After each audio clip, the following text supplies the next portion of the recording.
वशिष्ठ जी महाराज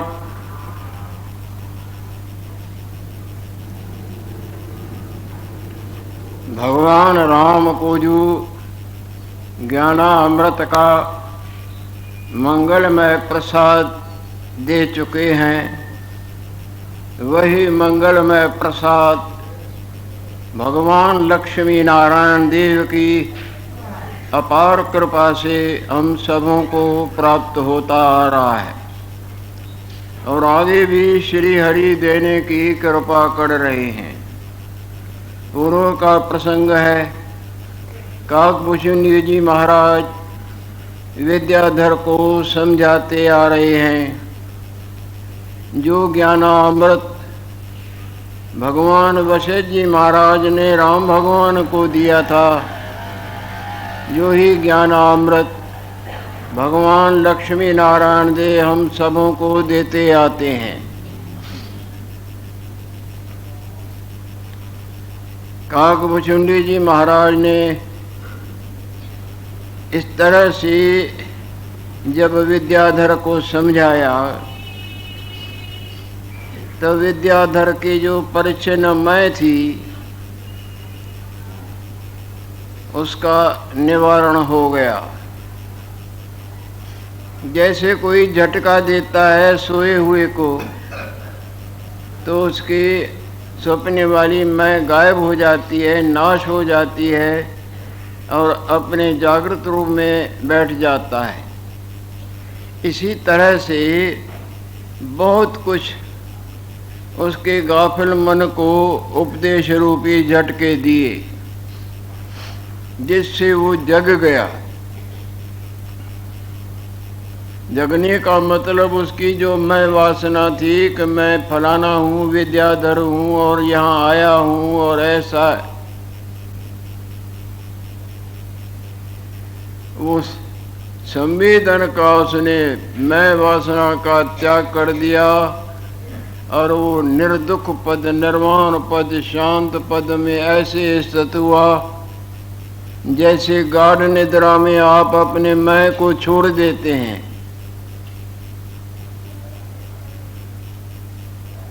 माया ही गुम जाती है, लेने देने का सवाल ही नहीं उठता है, केवल आनंद की बरसात बरसती है ना। तांते संवेदन को त्याग कर निर्वाण पद को प्राप्त हुआ। काकभूषण जी महाराज बोल रहे हैं, हे वशिष्ठ जी, इस तरह से जब मैंने विद्याधर को उपदेश किया, तब उसकी विषमताई की जो वासना रूप बुद्धि थी वो खत्म हो गई, वो समाधिस्थ हो गया और परम निर्वाण पद को प्राप्त किया। निर्वाण पद नहीं, निर्दुख पद नहीं, निर्दुख भी जहाँ कहा न जाए, ऐसे निर्वाण पद में उसकी विश्रांति हुई।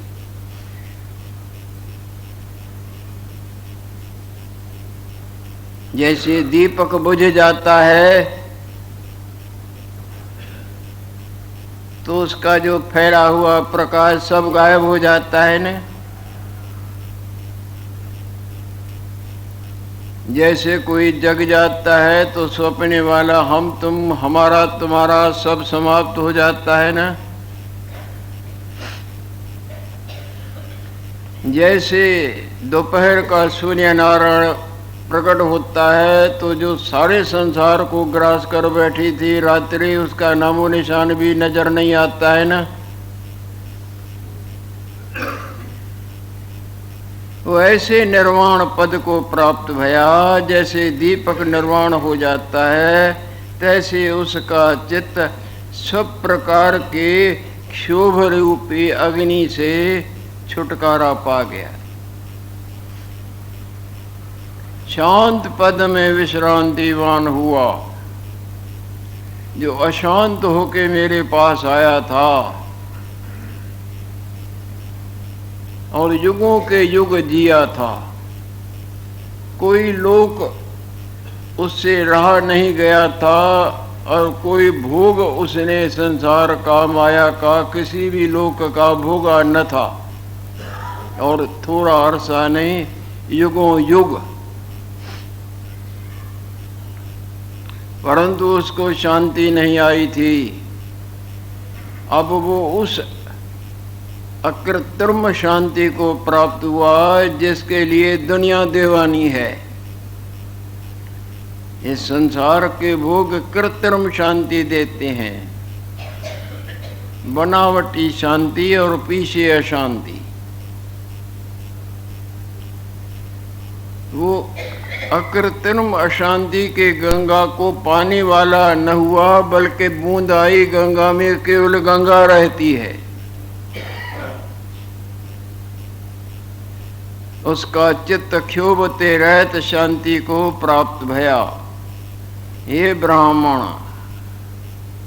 ब्राह्मण उसको बोलते हैं जिसका मन ब्रह्म से परचा हुआ हो।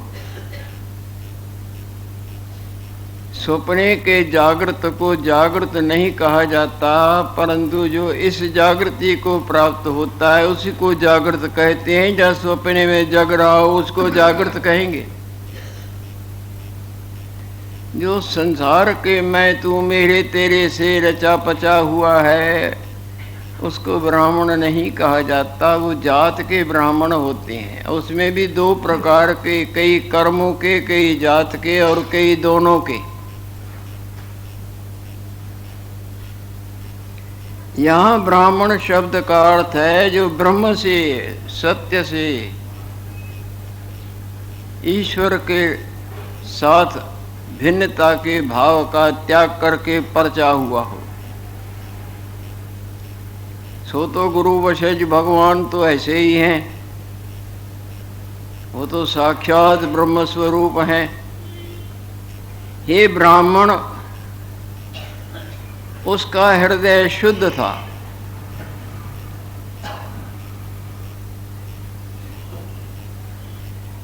शुद्ध वस्त्र को रंग जल्दी चमत्कार दिखाता है, सुहावना बना देता है।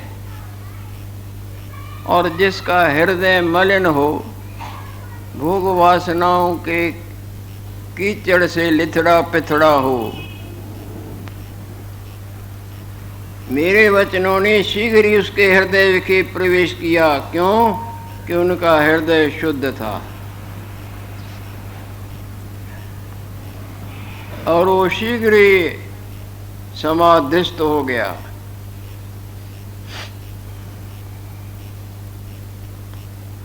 समाधि स्थित भया। फिर मैं बार बार उसको जगाने लगा, परंतु न जागा।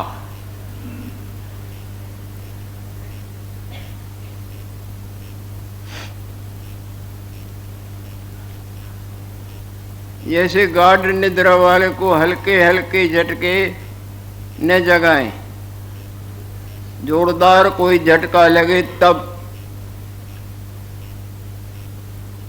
जैसे कुंभकर्ण को थोड़े थोड़े इशारे तो मानो मक्खी भी न बैठी, डंडे मारते हैं तो भी नहीं सावधान होता। इसी तरह ये अपने आत्म स्वरूप में ऐसे विश्रांतिवान हुआ जिसको देख के हमको बड़ी प्रसन्नता हो रही थी कि मेरा जो रोगी है वो रोग से मुक्त हो गया।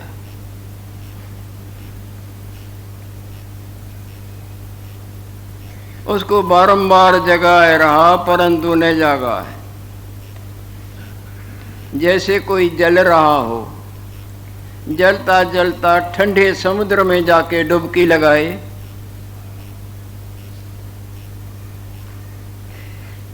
संसार के तापों से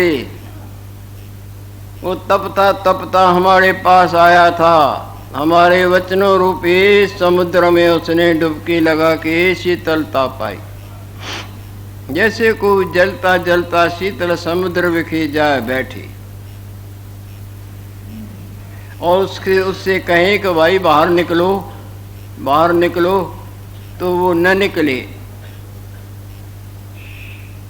इसी तरह हे वशज जी महाराज, संसार ताप कर जो जलता था सो आत्म समुद्र को प्राप्त हुआ।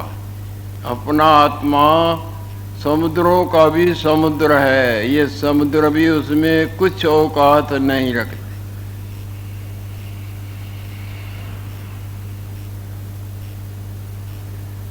तैसे संसार ताप कर जो जलता था सो आत्म समुद्र को प्राप्त हुआ।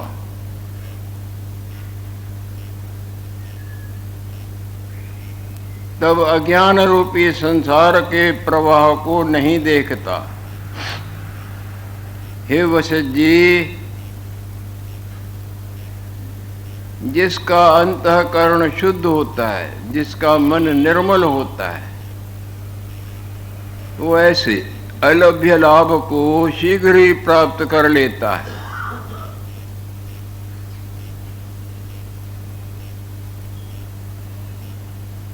जिसका अंतःकरण शुद्ध होता है तिसको थोड़े वचन भी बहुत हो लगते हैं।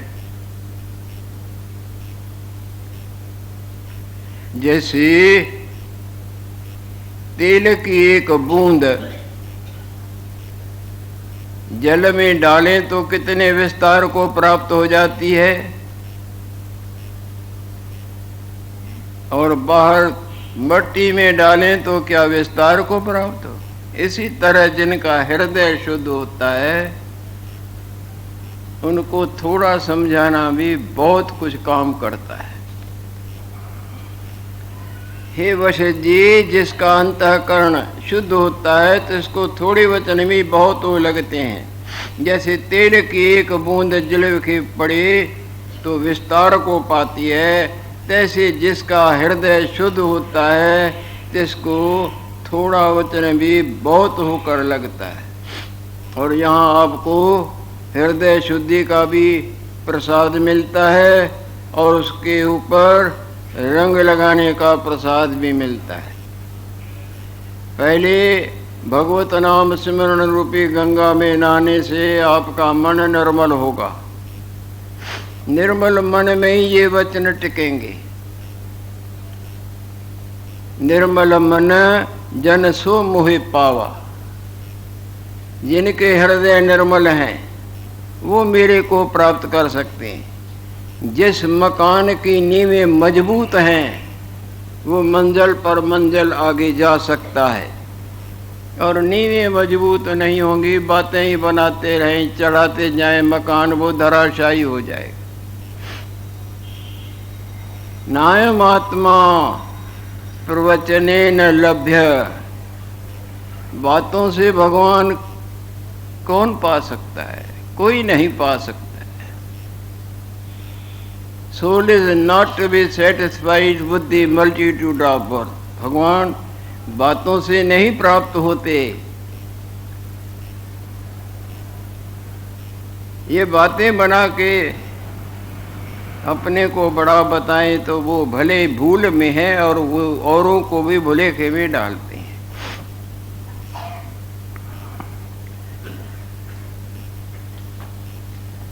नायम आत्मा बलहीन न लभ्य। क्या कमजोर सैकड़ों मनों के टाली को उठा सकता है? जिन्होंने अपने शरीर को साधा है संयम और युक्तियों से, खुराक से, वही पदक प्राप्त कर सकते हैं वाह वाह के। यानी वो वजन उठा के सबके वाह वाह के पात्र बनते हैं। बाकी इसी तरह दौड़े दौड़े आवे तो फजीती के सिवाय क्या उनको मिलेगा। जब हृदय शुद्ध होता है, हृदय शुद्धि के लिए शुभ कर्म, सदाचार, दैव आराधन, जोरदार जोरदार, हटना नहीं। चाहे कितनी भी बीच में तकलीफें आवें, हटना नहीं। तब God help those who help themselves. जो अपनी मदद आप करते हैं, हटते नहीं, हिम्मत करते हैं, ईश्वर उनका साथ देता है। हे वशिष्ठ जी, जिसका अंतःकरण शुद्ध होता है तो इसको थोड़े वचन भी बहुत लगते हैं। जैसे तेल की एक बूंद जल के पड़े विस्तार को पाती है, तैसे जिसका हृदय शुद्ध होता है तिसको थोड़ा वचन भी बहुत होकर लगता है। और जिसका अंतःकरण मलिन होता है, मन मलिन होता है, विलासी होता है, माया के चकमों से बुद्धि अंधी हुई होती है, किसको वचन नहीं लगते। मैले वस्त्र पर रंग काम नहीं करता है।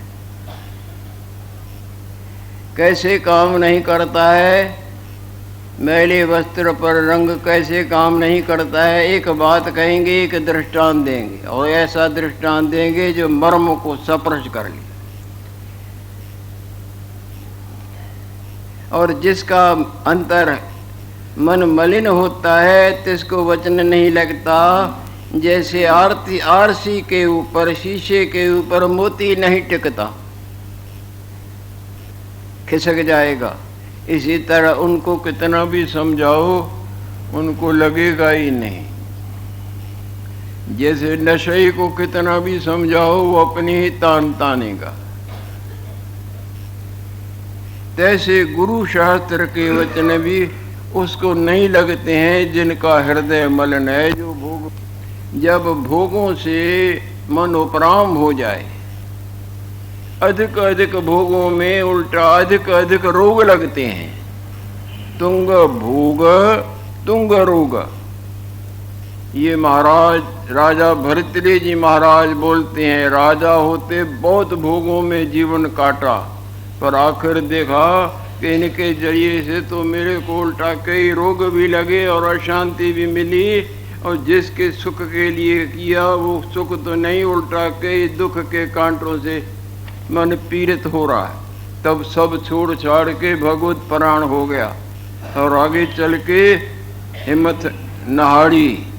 राज छोड़ना कोई मामूली बात नहीं, ईश्वर के ऊपर कुर्बान कर दिया। ईश्वर प्राप्ति बड़ी चाहिए, धन संपदा बड़ी, अरे ये बड़ी नहीं है। ये सबको बड़ा सुंदरता का चकमा देके जीवन लूटने की एक किस्म की माया की लीला है। सारा छोड़, थोड़े भोग सुखों को छोड़ना भी गलत औखा है, और पराए पब्लिक के सुखों को भी छीन के अपनी तरफ खींचते हैं। पब्लिक चाहे रोती रहे चाहे कुछ भी होती रहे, चकमा दे दे के अपना उनका हक ले लेते हैं, बल्कि उनको खूब सताते हैं। जैसे कोई जोंक लग जाए ना, खून चूसती है, इसी तरह पब्लिक का खून चूसने से भी नहीं चूकते। हम तो मौज मारे, परंतु बड़ा बड़ा घर का राज लात मार के निकल जाता है ईश्वर के ऊपर कि ईश्वर को प्राप्त करना है। उज्जैन में जाके खूब तपस्या की और जाके भगवत दर्शनों का आलभ्य लाभ लेके राजा भरतरी राजाओं का राजा हो गया। राजा भी जिसके आगे सिर झुकाए।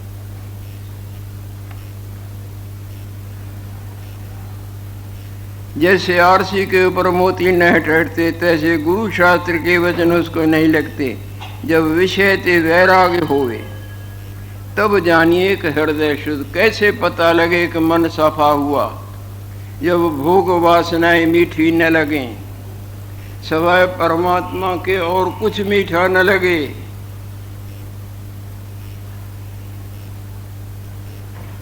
किसी तरह भी ईश्वर प्राप्ति हो, चाहे मेरे को रूखा खाना पड़े, अनादर सहना पड़े, कुछ भी कष्ट उठाना पड़े, भले ये सब मेरे को मूर्ख बताएं, दूर दूर करें, कुछ भी करें, मेरे को ईश्वर चाहिए, ईश्वर को प्राप्त करना है।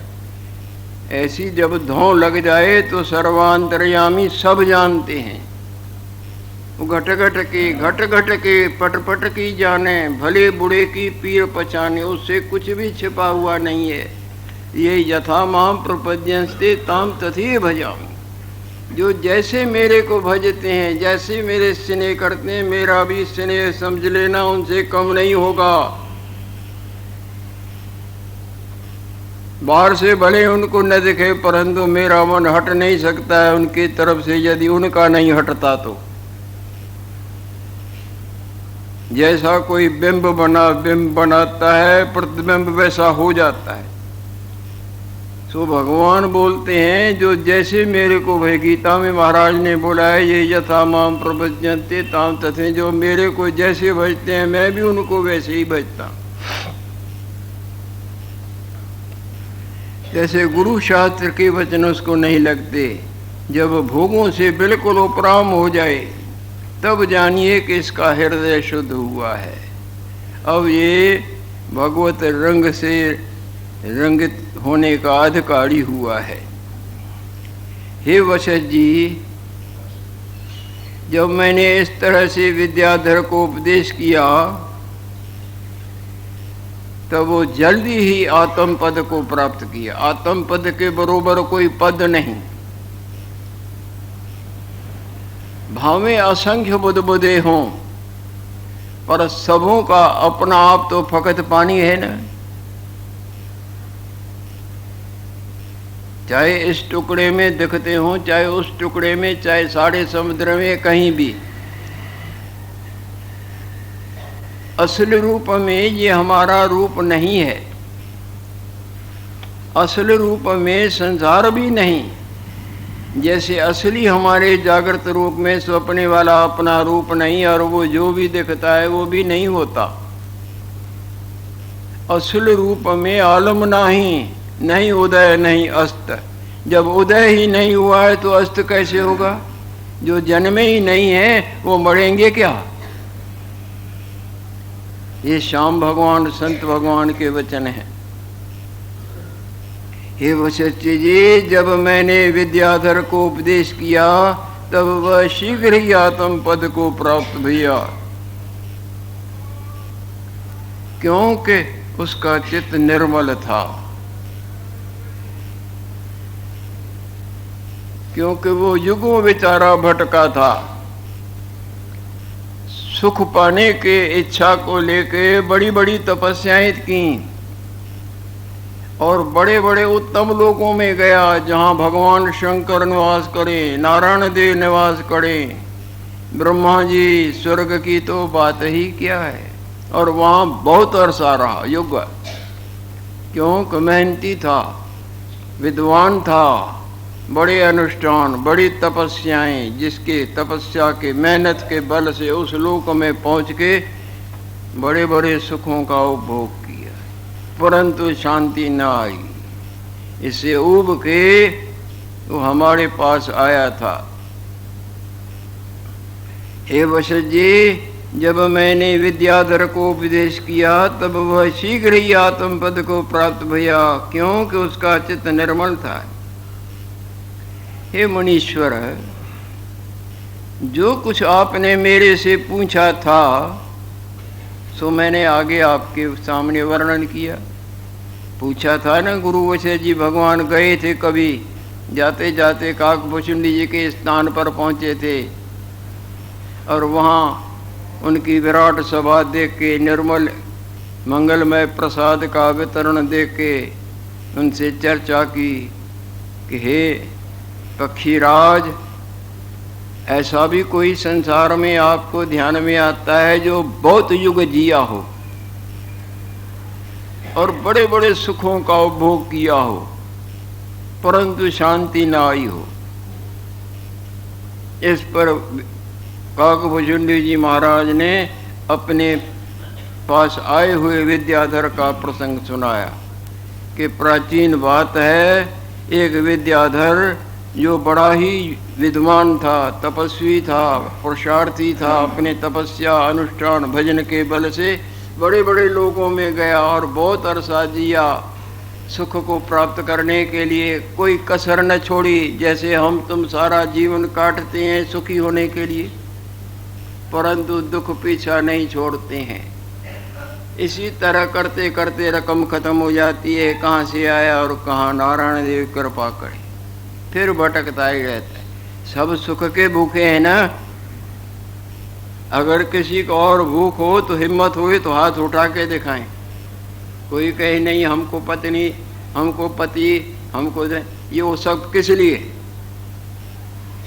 ये सब संसार की वस्तुएं, धन मान भोग, राज, पत्नी, पति, लड़का, पर सुखी होने के लिए ना। नहीं तो इनसे आपका क्या मतलब है?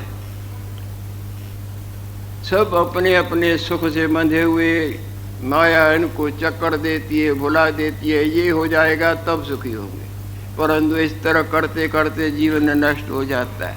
ये जगाते हैं, झटका देते हैं कि इनसे वास्तव सुख नहीं मिलेगा। युगों जिया, युगों तरह तरह के भोगों का उपभोग करने पर भी सुखी न हुआ। सुखी होने का रास्ता ये है।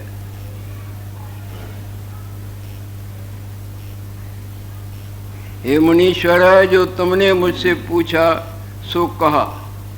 जो ज्ञान ते रहत चिरकाल जीता देखा, उसको अपने स्वरूप का ज्ञान हुआ और बहुत अरसा जिया था। ऐसा पुरुष आपने हमसे पूछा तो वो इस तरह विद्याधर था जो बिना ज्ञान के, बिन ज्ञान गर्भ दुख पायो। बिना आत्मज्ञान के ये गर्भ का दुख पाता, मरता जन्मता, जन्मता मरता ही रहता है। जी योनि योनि भरमा है, बार बार कपड़े बदल के, नए नए कपड़े उल्पी योनियों में बदल बदल के बदलता है। उठो उठो, सतगुरु शरण सिधारो।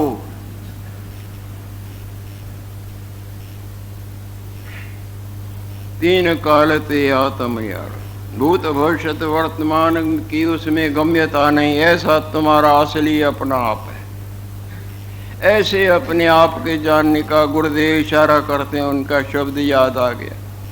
उठो, यत्न करो उस अमर पद को पाने का, नहीं तो बाकी रकम भी निकल जाएगी। मन मरते जन्मते न जाने कब से आए थे और फिर प्रवाह में, जैसे समुद्र के लहड़ियों में कोई जीव डूबता मरता डूबता किनारे पर आ जाए और किनारे पर निकलने के बजाय और लहर आ जाए और खिसक जाए, वो दशा हो जाए।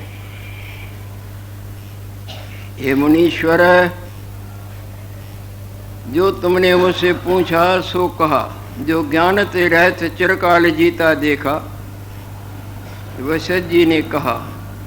अब इस तरह से जब वचन वार्ता उनकी हुई तब भगवान वशिष्ठ जी महाराज राम भगवान को सुनाते आते हैं, जो लक्ष्मी नारायण भगवान हम सबों को प्रसाद देते हैं। तो वशिष्ठ जी महाराज कह रहे हैं, ऐसे मैंने काकभुषुंडी से पूछा था, सो उन्होंने कहा और कहकर शांत हो गया। जो पूछा उसका संकेत जवाब देके काकभुषुंडी महाराज मौन हो जाते हैं। कैसे मौन हुए वो भी उसके ऊपर भी बात के ऊपर दृष्टांत देके समझाने की कृपा करते हैं। वो प्रसाद